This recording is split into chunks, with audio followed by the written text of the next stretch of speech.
The 1984 amendments were highly significant because for the first time, and I would say this is landmark, not only in this legislation, but in any federal disability legislation, we declared valued outcomes, the goals of services for individuals with developmental disabilities. And remember, we're talking about people with 3 or more substantial functional limitations in life skills. So we're talking about people with significant multiple disability/support needs. The goals, these are the goals, are increased independence, increased productivity, and increased integration.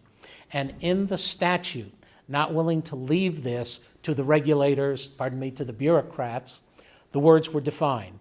So independence, which gets us into so much trouble because people want to take that literally and it wasn't meant that way. Independence means the ability to exert preference, choice, control, and direction. And people with the most significant disabilities can very much let us know their likes, their dislikes, their preferences, etc. And sometimes that may have to be through a surrogate. It can be through observation. It may not be verbal. What kind of music do they like or not like? What kind of food? Are there staff they like better than other? Are there people who are in their peer group that they seem to get along with better? There's a ton of data, but it takes some work to get to it. But independence is not footloose and fancy-free. It's independence in the sense of the independent living movement as well. Choice, control, it's my life, get out of my face. So that was the first valued goal.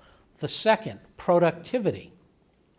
And Senator Weicker at the time, who was pivotal in this, who also happened to be the father of a son with Down syndrome, we've had people on both sides of the aisle in our camp, didn't want to get into the work, no work. And again, this is a long time ago in the evolution of the field. So productivity was defined to mean engagement in productive, meaningful work for pay or volunteer work in the community.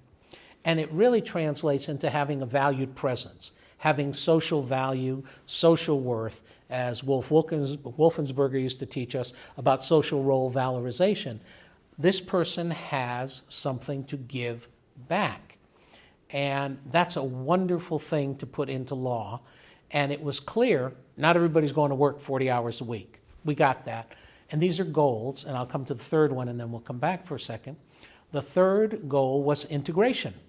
Now remember, we had had a civil rights era. The previous decade, it was still going forward along the racial lines, and now it was sort of our turn. And integration was just what it said. Being able to use, participate in all the places in the community that people without disabilities or developmental disabilities tend to use, whether that's park and rec services, transportation services, go to the movies, go to the golf course, go wherever and be part of it and be able to access it. These are goals.